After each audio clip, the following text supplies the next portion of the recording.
قرآن مجید کی پہلی سورہ کا نام سورہ فاتحہ ہے، اور نبی کریم علیہ السلام نے فرمایا یہ سورہ فاتحہ اتنی شاندار ہے کہ ایسے کلمات کسی اور امت کو نہیں ملے جیسے اللہ نے سورہ فاتحہ میں ہمیں عطا فرمائے ہیں۔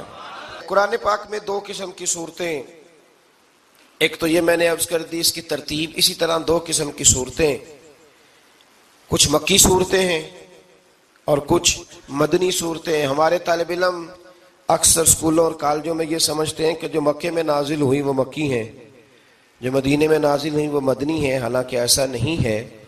جو ہجرت سے پہلے نازل ہوئی وہ مکی ہیں، اور جو ہجرت کے بعد نازل ہوئی وہ مدنی ہیں۔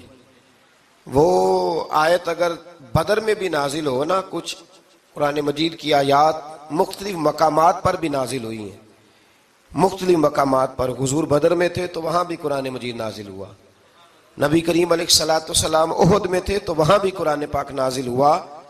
تو ترتیب یہ کی جائے گی کہ جو صورتیں ہجرت سے پہلے نازل ہوئیں وہ مکی ہیں، اور جو ہجرت کے بعد نازل ہوئیں وہ مدنی ہیں۔ سورہ فاتحہ کا آغاز اور قرآن مجید کی ہر سورت کا آغاز سوائے سورہ توبہ کے بسم اللہ شریف سے ہوتا ہے، اور نبی کریم علیہ الصلوۃ والسلام نے اتنا زور دیا کہ حضور فرمانے لگے دروازہ بند کرنے سے پہلے بھی بسم اللہ شریف پڑھا کرو، اور برتن ڈھانپنے سے پہلے بھی بسم اللہ شریف پڑھا کرو۔ نبی پاک علیہ السلام نے ہر جائز اور مستحسن کام سے قبل بسم اللہ شریف پڑھنے کا حکم دیا۔ بسم اللہ کے مفاہیم کیا ہیں؟ فرمایا بسم اللہ الرحمن الرحیم، اللہ کے نام سے شروع جو بڑا ہی مہربان نہایت رحم کرنے والا ہے۔ باقی ترجمہ کرنے والوں نے کہا کہ شروع اللہ کے نام سے، تو اعلیٰ حضرت فرمانے لگے کہ پھر تو شروع سے ہو گیا، پھر تو شروع سے ہو گیا، تو حضور پھر کیا ترجمہ کریں؟ فرمانے لگے یہ ترجمہ نہ کرو کہ شروع اللہ کے نام سے، بلکہ ترجمہ یہ کرو کہ اللہ کے نام سے شروع۔ یہ دیکھیں نا، سوچ ہے نا بزرگوں کی، اللہ کے نام سے، تاکہ واقعی اللہ کے نام سے شروع ہو۔ پھر ارشاد فرمایا الحمدللہ رب العالمین، تمام تعریفیں اللہ کے لیے جو تمام جہانوں کو پالنے والا ہے۔ جب انسان کو تھوڑا سا ترجمہ آتا ہو نا، اس کی تھوڑی توجہ ہو، اسے نماز پڑھنے کا بھی بڑا ہی مزہ آتا ہے۔ نبی کریم علیہ السلام فرماتے ہیں، رب فرماتا ہے یہ سورہ فاتحہ میرے اور میرے بندے کے درمیان آدھی آدھی ہے، آدھی میری ہے آدھی میرے بندے کی ہے۔ جب وہ کہتا ہے نا مالک یوم الدین، تو یہاں تک وہ میری تعریف کرتا ہے، ایاک نعبد و ایاک نستعین تک پہنچتا ہے، تو اب میرا اور اس کا آدھا آدھا کام شروع ہو جاتا ہے۔ پھر آگے میرا بندہ جب مجھ سے دعا مانگتا ہے تو یہ اس کے الفاظ ہیں جو میں اپنے فضل سے قبول فرمایا کرتا ہوں۔ تو ارشاد فرمایا تمام تعریفیں اللہ کے لیے جو تمام جہانوں کا پالنے والا ہے، الرحمن الرحیم، بڑا ہی مہربان ہے نہایت۔ یہ رحمان مبالغے کا صیغہ ہے، یعنی اتنا رحم کرنے والا کہ جتنا کوئی اور رحم نہ کر سکے، اس لیے اللہ ہی رحمان ہو سکتا ہے، بندہ کوئی رحمان نہیں ہو سکتا۔ بندے کو رحیم کہا جا سکتا ہے، نبی پاک رحیم ہے لیکن رحمان نہیں ہے، اس لیے کسی بھی انسان کا نام رحمان نہیں ہو سکتا۔ کسی دکان پر بعض اوقات لوگ نام رکھ لیتے ہیں رحمان بک ڈپو، تو یہ درست نہیں ہے۔ بندے کا نام رحمان نہیں ہو سکتا، عبد الرحمان، اس لیے کہ یہ لفظ رحمان خدا کے علاوہ کسی اور کے لیے بولنا درست نہیں ہے۔ پھر ارشاد فرمایا مالک یوم الدین، اللہ مالک ہے قیامت کے دن کا۔ تو یا اللہ آج کے دن کا مالک بھی تو ہی ہے، آج جو یکم رمضان مبارک ہے تو اس دن کا مالک بھی اللہ ہی ہے۔ تو یہ جو خاص کر کہا مالک یوم الدین، اس کا معنی یہ ہے کہ یہاں کچھ لوگ عارضی طور بھی تو بعض چیزوں کے مالک ہیں نا، یہ زمین میری ہے، یہ گھڑی میری ہے، یہ گھر میرا ہے، یہ بچے میرے ہیں، عارضی طور پر بھی تو لوگ مالک ہیں، لیکن قیامت کے دن عارضی طور پر بھی کوئی مالک نہیں ہوگا۔ قیامت میں ساری بادشاہی فقط میرے اللہ کی ہوگی۔ بلکہ رب کریم فرمائے گا کہاں ہیں وہ لوگ جو دنیا میں بادشاہ بنا کرتے تھے، کدھر ہے؟ بڑے بڑے کج کلا جو کہتے تھے کہ ہم اٹھتے ہیں تو لوگ اٹھتے ہیں، بیٹھتے ہیں تو دنیا بیٹھ جاتی، وہ کہاں ہے؟ جب کوئی نہیں بولے گا تو رب فرمائے گا للہ الواحد القہار، آج ایک رب واحد اور قہار کی حکمرانی ہے۔ پھر ارشاد فرمایا ایاک نعبد و ایاک نستعین، بے شک ہم تیری ہی عبادت کرتے ہیں اور تجھی سے مدد چاہتے ہیں۔ عبادت بھی اللہ کی ہے اور مدد بھی۔ یہ جو بندوں کے ذریعے بعض اوقات مدد ہوتی ہے تو یہ مدد بھی اللہ کی ہے، یہ مدد بھی اللہ کی ہے۔ یہ کسی بندے نے مائک بنایا ہے جس کی مدد سے آپ تک آواز جا رہی ہے، تو اس کو عقل کس نے دی تھی بنانے کی؟ تو پھر مدد کس کی ہوئی؟ اللہ کی۔ تو دنیا میں کوئی بھی جو مدد کرتا ہے وہ اللہ کے ولی کریں، نبی کرے، پیغمبر کریں، تو وہ مدد کس کی ہے؟ اللہ کی، اس لیے کہ وہ ذاتی طور پر کچھ بھی نہیں کر سکتے۔ اگر اللہ انہیں توفیق نہ دے وہ کسی کی مدد نہیں کر سکتے۔ تو ایاک نعبد و ایاک نستعین، ہم تیری ہی عبادت کرتے ہیں، تجھ سے مدد چاہتے ہیں۔ اہدنا الصراط المستقیم، اے اللہ ہمیں سیدھا راستہ دکھا۔ کون سا راستہ سیدھا ہے؟ کون سا راستہ سیدھا ہے؟ تو اللہ نے خود ہی فرمایا ایسے ہی نہ بھٹک جانا، راستہ سیدھا وہ ہے صراط الذین انعمت علیہم، ان لوگوں کا راستہ سیدھا ہے جن پر اللہ نے انعام فرمایا ہے۔ اور وہ کون ہے؟ قرآن مجید نے خود فرمایا انعم اللہ علیہم من النبیین والصدیقین والشہداء والصالحین، وہ نبی ہیں، صدیق ہیں، شہید ہیں اور نیک لوگ ہیں۔ فرمایا اپنی مرضی کے راستے پہ چلو گے تو بھٹک جاؤ گے، رب کی بارگاہ میں سوال کرنا کہ وہ تمہیں نبیوں کے، صدیقوں کے، شہیدوں کے اور نیک لوگوں کے راستے پہ چلائے۔ غیر المغضوب علیہم ولا الضالین، نہ ان لوگوں کے راستے پہ چلا جن پر تیرا غضب ہوا، اور نہ ان کے راستے پہ چلا جن پر تو ناراض ہوا، جنہیں تو نے گمراہ کیا۔ ان لوگوں کے راستے پہ نہ چلا بلکہ ان لوگوں کے راستے پہ چلا جن پر تیرا انعام ہوا۔ یہ جو لوگ ہیں نا مغضوب علیہم ولا الضالین، ایک گروہ یہودیوں کا ہے اور ایک عیسائیوں کا ہے۔ کہا جا رہا ہے یا اللہ نہ یہودیوں کے راستے پہ چلا اور نہ عیسائیوں کے راستے پہ چلا، ہمیں تو ابو بکر صدیق کے راستے پہ چلا، ہمیں تو عمر فاروق کے راستے پہ چلا، عثمان غنی، مولا علی اور جناب ابو ہریرہ کے راستے پہ چلا۔ اب یہ سورہ فاتحہ کا تو میں نے مکمل ترجمہ عرض کیا۔ سورہ بقرہ یہ قرآن مجید کی سب سے بڑی سورہ ہے۔ ایک حدیث اس کی فضیلت پہ سن لے، نبی کریم علیہ السلام نے فرمایا جس گھر میں سورۃ بقرہ پڑھی جائے نا، فرمایا جن کیا وہاں سے تو شیطان بھی بھاگ جاتا ہے۔ سورہ بقرہ گھروں میں پڑھیں، یہ سب سے بڑا تعویذ ہے۔ اگر گھر میں جنات ہوں، کوئی آسیب ہوں، اور یہ وہ والا تعویذ ہے جو مدینے والے رسول نے عطا فرمایا ہے۔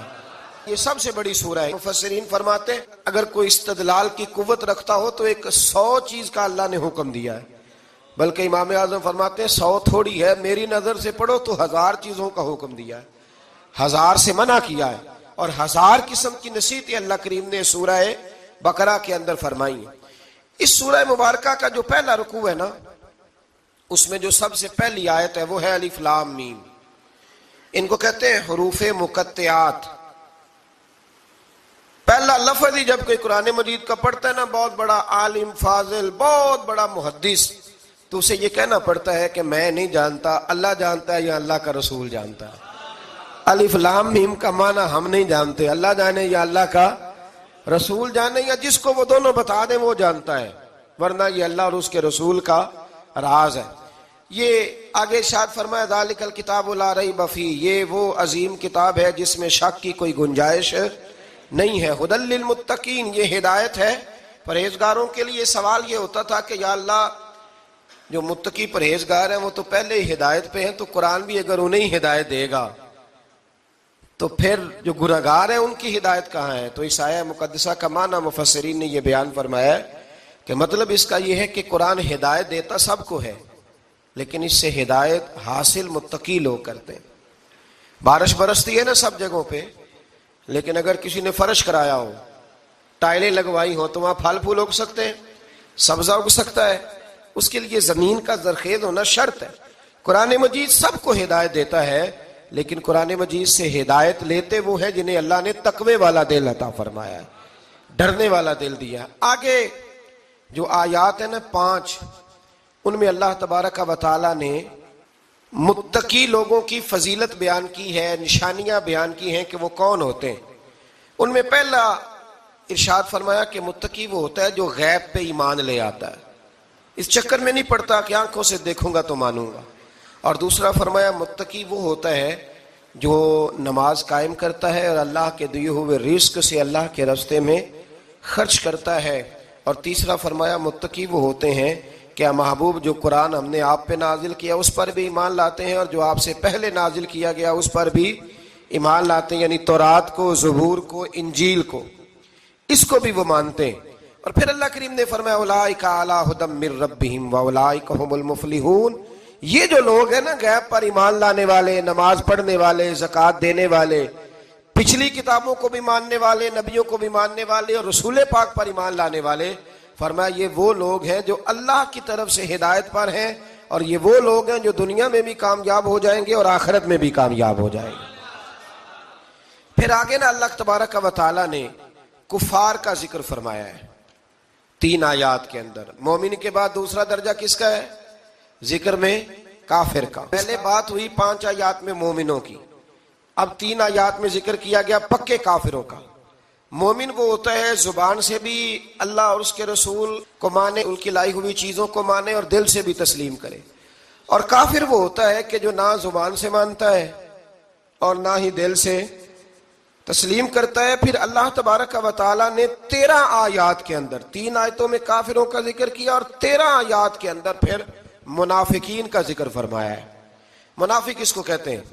منافق اس کو کہتے ہیں جو زبان سے تو دعوے اونچے اونچے کرتا ہے ایمان کے، لیکن اس کے دل میں ایمان موجود نہیں ہوتا۔ آپ حیران ہوں گے، یہیں پہ بات کو ذرا غور سے سمجھیں کہ مومنوں کا ذکر 5 آیات میں اور کفار کا 3 آیات میں، پکے کفار کا، اور منافقین کے لیے اللہ نے اگلے ہی رکوع میں 13 آیات بیان فرمائی۔ 13، یہ خطرناک گروہ ہے منافقین کا، یہ خوفناک لوگ ہیں، یہ وہ چھپی ہوئی بیماری ہے کہ جس کو پکڑنا تھوڑا مشکل ہے۔ کچھ بیماریوں کو ڈاکٹر کہتے ہیں نا یہ خاموش قاتل ہے، قتل کر دیتی ہے پر پتہ نہیں لگنے دیتی۔ اسی طرح منافقین کا ٹولہ ہے۔ قرآن مجید کہتا ہے ان منافقین کے بارے میں وَمِنَ النَّاسِ مَن يَقُولُ آمَنَّا بِاللَّهِ وَبِالْيَوْمِ الْآخِرِ وَمَا هُمْ بِمُؤْمِنِينَ، اے محبوب کچھ لوگ کہتے ہیں ہم اللہ اور آخرت پر ایمان لائے، لیکن وہ ایمان لانے والے نہیں ہے۔ تو جب رب کہتا ہے نہیں ہے، آج کسی کو کہہ دیا جائے نا کہ وہ بندہ جھوٹا کلمہ پڑھتا ہے، اس کی باتیں نہیں بتاتی، تو کہتے ہو آپ ایک کلمہ گو کو برا کہہ رہے۔ تو یہاں تو اللہ ان کے کلمے کا بھی اعلان فرما رہا ہے اور ان کے نفاق کا بھی اعلان 13 آیات میں۔ اور رب فرماتا ہے یخادعون اللہ والذین آمنوا وما یخدعون الا انفسهم وما یشعرون، فرمایا وہ اللہ کو دھوکہ دینا چاہتے ہیں مومنوں کو، حالانکہ نہیں دھوکہ دیتے مگر اپنی ہی جانوں کو، انہیں شعور ہی نہیں۔ اللہ تبارک و تعالیٰ نے 13 آیات کے اندر، مکہ مکرمہ میں منافق کوئی نہیں تھا جب تک حضور نے ہجرت نہیں کی تھی۔ کیوں؟ اس لیے کہ وہاں جو کلمہ پڑھتا تھا اسے مار کھانی پڑتی تھی۔ تو کسی کو کیا مصیبت پڑی تھی جھوٹا کلمہ پڑھ کے مار کھائے؟ مدینے میں جب اسلامی حکومت قائم ہو گئی نا، تو کچھ لوگوں نے اسلامی حکومت سے فائدہ لینے کے لیے جھوٹے موٹے کلمے پڑھ لیے، اندر کفر رکھتے تھے، اوپر سے اظہار اسلام کرتے تھے۔ تو رب فرماتا ہے کہ ان کا یہ ایمان قابل قبول نہیں ہے۔ تو یا اللہ پھر کس کا ایمان قابل قبول ہے؟ تو اللہ کریم نے فرمایا وَإِذَا قِيلَ لَهُمْ آمِنُوا كَمَا آمَنَ النَّاسُ، جب ان سے کہا جاتا ہے نا اس طرح ایمان لاؤ جس طرح دوسرے لوگ لائے، یعنی ابو بکر صدیق کی طرح ایمان لاؤ، عمر فاروق کی طرح ایمان لاؤ، عثمان غنی کی طرح، مولا علی کی طرح، بلال حبشی کی طرح، تو کیا جواب دیتے ہیں؟ قالوا انؤمن كما آمن السفهاء، کیا اس طرح ایمان لائے جس طرح یہ بیوقوف ایمان لائے؟ الا انہم هم السفهاء، اللہ فرماتا ہے خبردار بے شک وہی بیوقوف ہے، ولکن لا يعلمون، لیکن انہیں اس کا علم نہیں ہے۔ وہ کہا کرتے تھے کہ یہ تو بیوقوف ہے معاذ اللہ، ابو بکر صدیق نے سارا ہی مال دے دیا نبی پاک کو، عمر فاروق نے آدھا دے دیا، مولا علی نے سارا کچھ حضور کے نام کر دیا، عثمان جو کماتے محنت کے ساتھ وہ سارا وہاں جا کے پیش کر دیتے، تو بیوقوفی ہے۔ آج بھی کچھ لوگ کہتے ہیں کلمہ پڑھنا چاہیے سیدھا سیدھا، یہ کیا بات ہو گئی کیا بندہ مسیتڑ ہی ہو جائے؟ کاروبار بھی تو کرنا ہے نا، نماز روزہ بھی، تو بیوقوفی ہے۔ اللہ جواب دیتا ہے، فرمایا الا انہم هم السفہاء، خبردار بیوقوف تو تم ہو کہ میرے محبوب کی شریعت کا، دین کا، روحانیت کا سورج چمک رہا اور تم نے فیض ہی کوئی نہیں حاصل کیا۔ تو میرے بھائیوں، صحابہ کا ایمان وہ ایمان ہے، اہل بیت نبوت کا وہ ایمان ہے کہ اللہ کو ایمان بھی وہ والا پسند ہے جو حضور کے غلاموں جیسا ایمان ہو۔ اللہ تبارک و تعالیٰ نے منافقین کا ذکر فرمایا تو پھر اللہ کریم نے فرمایا یہ تو وہ بیوقوف لوگ ہیں اس آدمی کی طرح جو آگ جب پوری جلا لیتا ہے نا روشنی پھیل جاتی ہے تو پھر اللہ اس کا نور لے جاتا ہے. انہوں نے بھی چلاکیاں کر کے تھوڑا سا ماحول بنایا تھا تو اللہ نے ان کے سارے پردے کھول دیے. ان کے پاس کچھ باقی بچا, ان کے پردے کھول گئے. رسول کریم علیہ السلام کی بارگاہ میں نا ایک دن ان منافقین نے شرارت کر دی. منافقین نے شرارت کیا کی؟ جب حضور صلی اللہ علیہ وسلم نے فرمایا نا پوچھو جو پوچھنا ہے, تو امام راضی کہتے ہیں یہ پیچھے نمازیں پڑھتے تھے, یہ 313 تھے حضور کے پیچھے. اگر مدینے میں رہ کے منافق ہو سکتے ہیں تو باقی ملکوں میں بھی تو ہو ہی سکتے ہیں نا جی. حضور کے پیچھے نمازیں پڑھتے تھے تو ایک دن کہنے لگے نہیں یہ کہتے ہیں جو مرضی پوچھو تو ہم پیچھے نمازیں پڑھتے ہیں, ہمارا انہیں پتہ نہیں. جب یہ اعتراض کیا نا حضور کے علم پر, آپ سمجھ لیں کہ حضور کے علم پر اعتراض کرنا طریقہ کس کا ہے, طریقہ کس کا ہے حضور کے علم مبارک پر اعتراض کرنا. کہنے لگے پیچھے نمازیں پڑھتے انہیں پتہ ہی نہیں. جب یہ کہا تو اللہ کے رسول نے نا جمعے والا دن تھا, حضور نے فرمایا میرے علم پر اعتراض کرتے ہو؟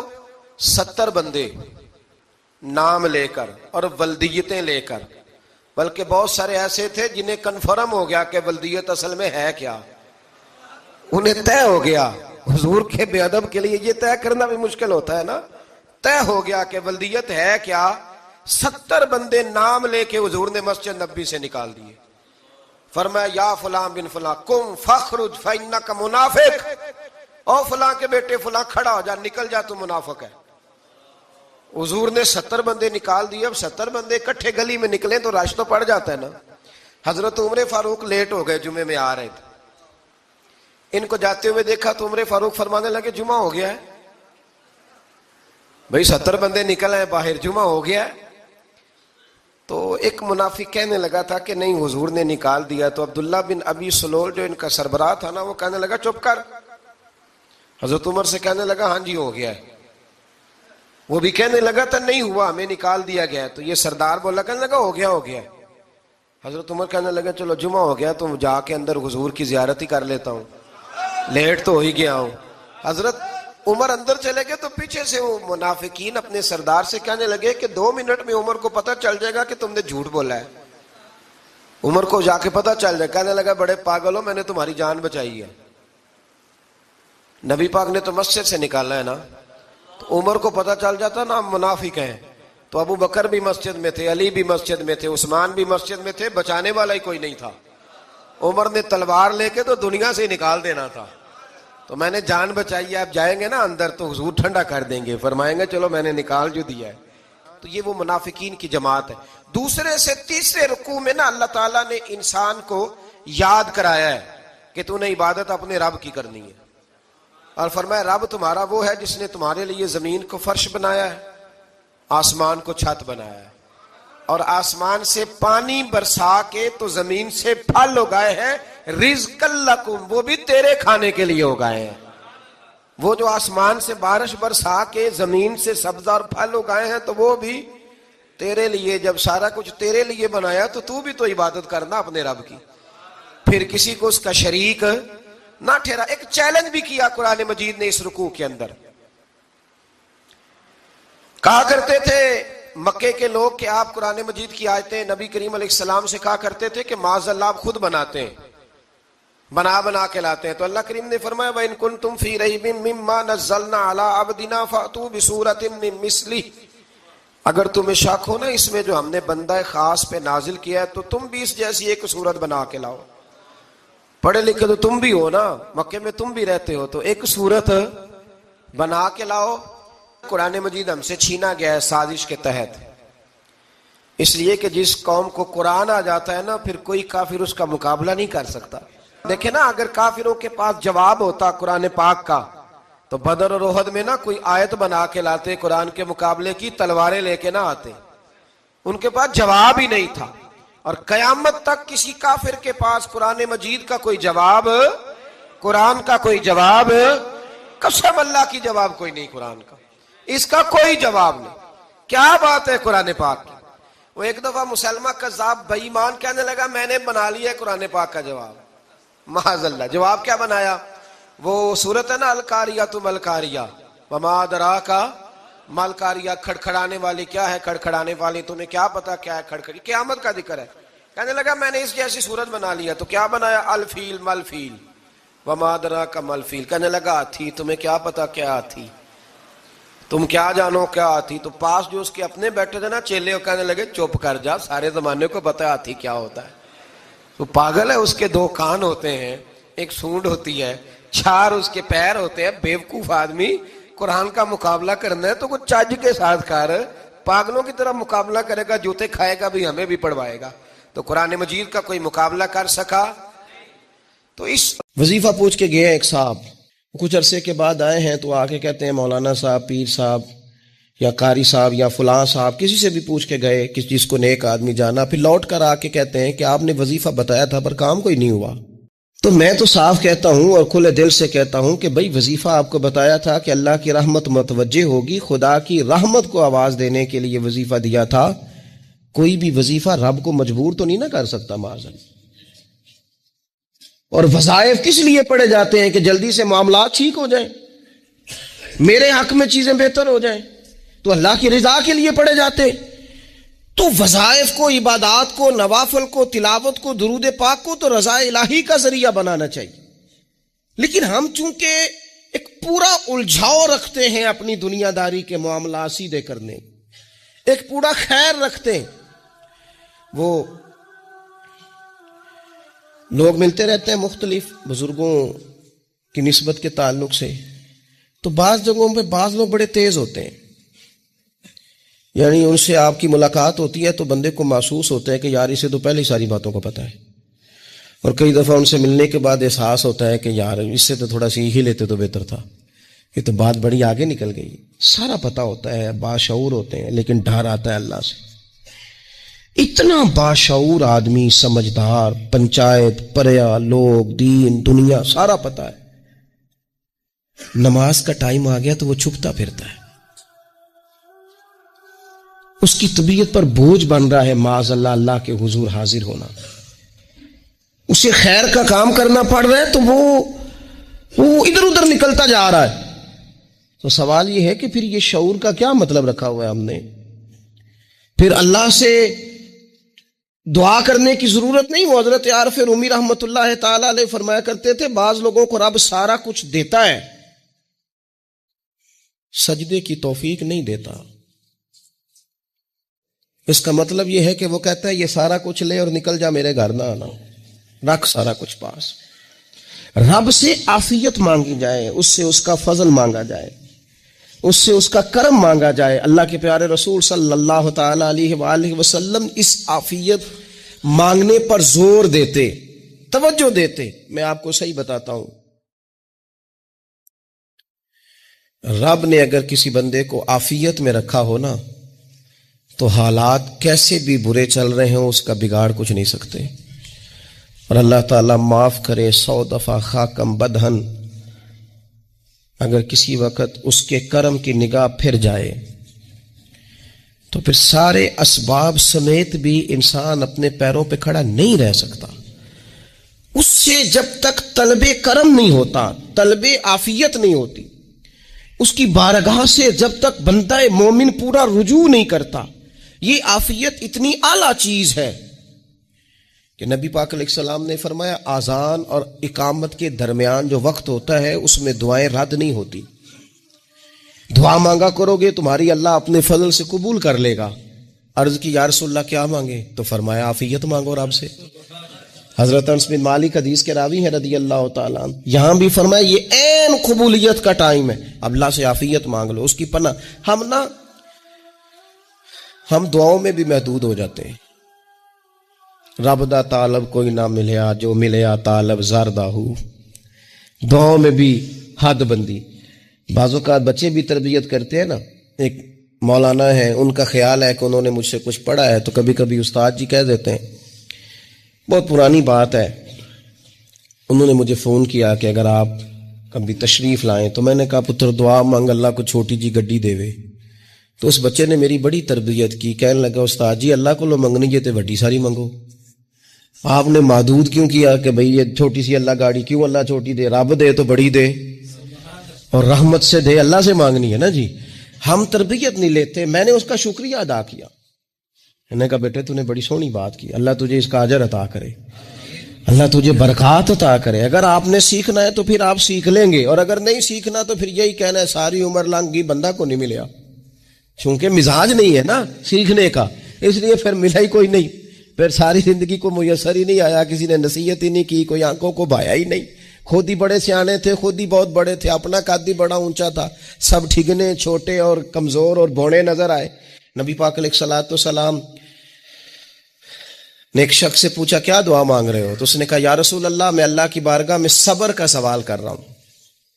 تو حضور فرمانے لگے صبر تو مصیبت پر ہوتا ہے. یا رسول اللہ پھر کیا مانگوں؟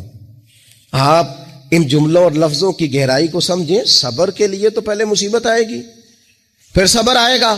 تو یا رسول اللہ کیا مانگوں؟ فرمایا تو رب سے عافیت مانگ. مانا کیا ہے؟ مصیبت آئے کیوں؟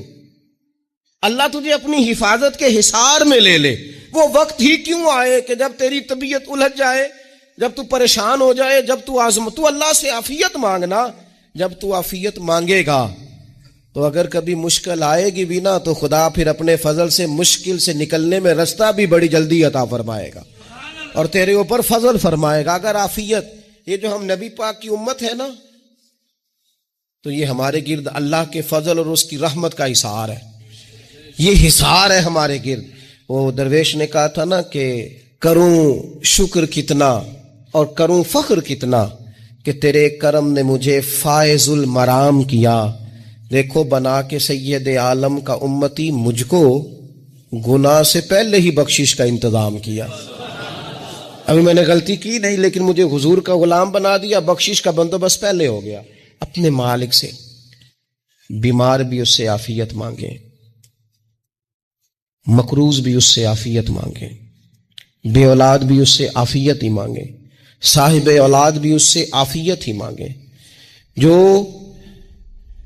دولت کے حصول کے رزق حلال کے خواہش مند ہیں وہ بھی اس سے عافیت مانگے, اور جن کی جھولی اس نے بھر دی ہے وہ بھی اپنے رب سے عافیت ہی مانگے. مالک سے جب سوال کرے, ایک بزرگ تھے انہوں نے تو اپنی انگوٹھی میں لکھوا لیا تھا کہ یا اللہ مجھے عافیت عطا فرما. مگر جب بھی دیکھتا ہوں یاد آ جاتا ہے کہ اللہ سے عافیت مانگنی. اپنے مالک کی بارگاہ کے اندر دیکھو, میں نے دیکھا ہے وہ کسی نے کہا تھا کہ تیری خواہش ہے کہ وہ تیری آرزو کرے پوری, اور میری خواہش ہے کہ تیری آرزو بدل جائے. کچھ لوگ ایسی خواہشات بھی لے کے آتے ہیں کہ جو پوری نہ ہو تو بہتر ہوتا ہے. اس لیے آپ کو پتہ ہے موت مانگنا جائز نہیں دین میں. مصائب سے گھبرا کر, مشکلات سے گھبرا کر, زندگی کے مد و جزر سے پریشان ہو کر موت کا سوال کرنا جائز نہیں. کس طرح جائز ہے؟ ان لفظوں کے ساتھ دعا کر سکتا ہے کہ یا اللہ جب تک میری زندگی بہتر ہے مجھے زندہ رکھ, اور جب میرا دنیا سے جانا بہتر ہے پھر تو مجھے اپنی بارگاہ میں بلا لے. یہ بھی کیا ہے؟ یہ بھی عافیت کا سوال ہی ہے کہ یا اللہ رکھ بھی تب تک جب تک رہنا بہتر ہے. نبی پاک نے بھی ارذل العمر ہونے سے پناہ مانگی. ہمارا یہ مزاج بن گیا ہے کہ ہم اپنے حق میں ایسی چیزوں کا سوال کر رہے ہوتے ہیں جو کئی دفعہ ہمیں مل جائیں تو ہمارا نقصان کریں. قرآن حکیم ایک جگہ پہ اللہ کریم نے فرمایا ہے کہ اگر سب لوگوں کو مال دے دوں تو بغاوت کریں, فساد ہو جائے. کیا مانا کہ اپنا نقصان کر بیٹھے لوگ. ہم اپنے مالک کی بارگاہ میں بعض ایسی چیزوں کے سوالی ہیں کہ جو ہمارے لیے ٹھیک نہیں ہے, ہمیں اس کے کرم پر چھوڑنا ہے.